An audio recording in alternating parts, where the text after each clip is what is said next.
Technology और human potential का fusion हमेशा नए ब्रेक थ्रूज को जन्म देता रहा है। हमने कभी सोचा भी नहीं था कि एक दिन सिर्फ सोचने से कोई डिवाइस कंट्रोल की जा सकेगी, लेकिन आज यह रियलिटी बन चुकी है। हम सभी जानते हैं कि एआई जैसी इनोवेशन ने हमें कितना आगे बढ़ा दिया है, लेकिन वीडियो में आगे बढ़ने से पहले चैनल को सब्सक्राइब करें और बेल आइकॉन जरूर प्रेस करें ताकि आपको हमारी नई वीडियोस की नोटिफिकेशन मिलती रहे। दोस्तों, आज का सवाल है, ऐसी कौन सी चीज है जो 1 मिनट में एक बार, 1 मोमेंट में 2 बार, पर 1000 साल में एक भी बार नहीं आती? अपना जवाब कमेंट सेक्शन में लिखें। पहला सही जवाब पिन किया जाएगा। क्या आपको पता है, एक इंसान जो अपने हाथ पैर नहीं हिला सकता, कंप्लीटली पैरालाइज्ड है, लेकिन सिर्फ अपनी थॉट्स से एक रोबोटिक आर्म कंट्रोल कर पाया है। अब आप सोच रहे होंगे कैसे? यह पॉसिबल हुआ है BCI टेक्नोलॉजी के जरिए। BCI यानी ब्रेन कंप्यूटर इंटरफेस एक ऐसी रेवोल्यूशनरी टेक्नोलॉजी है जो ह्यूमन ब्रेन और मशीन के बीच डायरेक्ट कम्युनिकेशन एस्टैब्लिश करती है। बेसिकली ये ब्रेन के इलेक्ट्रिकल सिग्नल्स को डिकोड करके कमांड्स में कन्वर्ट करती है। जब हम कोई मूवमेंट सोचते हैं तो ब्रेन के न्यूरॉन्स इलेक्ट्रिकल सिग्नल्स जनरेट करते हैं। BCI सिस्टम्स इन्हीं सिग्नल्स को कैप्चर करके एक एक्सटर्नल डिवाइस जैसे रोबोटिक आर्म या कंप्यूटर कर्सर को कंट्रोल करने में मदद करते हैं। यह टेक्नोलॉजी उनके लिए एक नई रोशनी है जो मूवमेंट लॉस होने की वजह से अपनी इंडिपेंडेंस खो चुके हैं। यह उन लोगों के लिए भी हेल्पफुल है जो पैरालिसिस, स्पाइनल कॉर्ड इंजरी या किसी न्यूरोमस्कुलर डिसऑर्डर की वजह से अपने लिम्ब्स मूव नहीं कर सकते। BCI टेक्नोलॉजी के कई एडवांसमेंट्स हो चुके हैं, जिसमें एक मशहूर एग्जाम्पल है ब्रेन गेट। ब्रेन गेट एक ऐसी एडवांस्ड BCI टेक्नोलॉजी है जो ब्रेन के मोटर कॉर्टेक्स में एक स्मॉल सेंसर इम्प्लांट करके काम करती है। यह सेंसर न्यूरॉन्स के सिग्नल्स को डिटेक्ट करता है और उन्हें कंप्यूटर कंपैटिबल कमांड्स में ट्रांसलेट करता है। ब्राउन यूनिवर्सिटी के रिसर्चर्स ने इस टेक्नोलॉजी को डेवलप किया था और यह पैरालाइज्ड पेशेंट्स को रोबोटिक आर्म्स या कर्सर्स कंट्रोल करने की एबिलिटी दे रही है।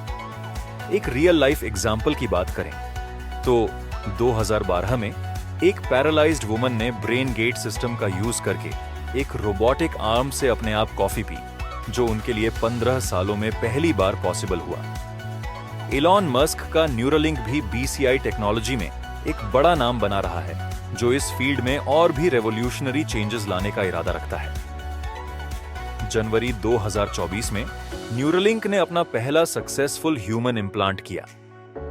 इस एक्सपेरिमेंट में नोलैंड अरबॉ, जो एक क्वाड्रिप्लेजिक पेशेंट हैं, यानी जिनके दोनों हाथ और दोनों पैर पैरालाइज्ड हैं, सिर्फ अपने थॉट से एक कंप्यूटर कर्सर कंट्रोल कर पाए।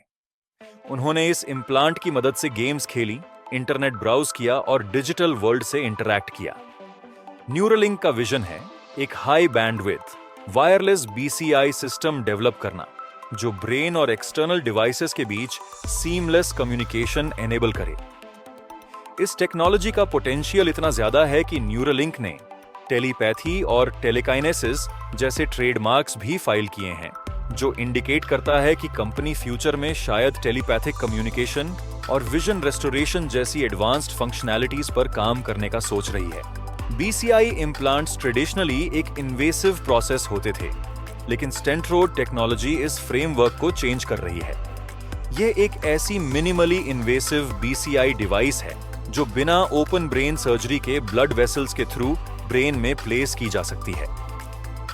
यह मेथड कम रिस्क और फास्टर रिकवरी का प्रॉमिस करता है, जो इसे ज्यादा एक्सेसिबल और प्रैक्टिकल बना सकता है।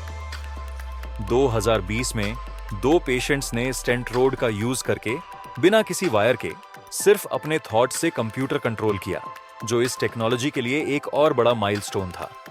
सिर्फ रोबोटिक आर्म्स को कंट्रोल करना ही नहीं, अब साइंटिस्ट्स एक और लेवल ऊपर जा रहे हैं, रोबोटिक लिम्ब्स में सेंसेशन ऐड करने की डायरेक्शन में। एक रिसेंट स्टडी में एक पैरालाइज्ड पेशेंट ने एक रोबोटिक आर्म का यूज करके ऑब्जेक्ट्स को टच किया और उनकी सॉफ्टनेस या हार्डनेस फील की। अब यह हैप्टिक फीडबैक टेक्नोलॉजी की वजह से पॉसिबल हो रहा है, जो रोबोटिक लिम्ब्स को एक रियल ह्यूमन टच का फील देने की तरफ ले जा रही है।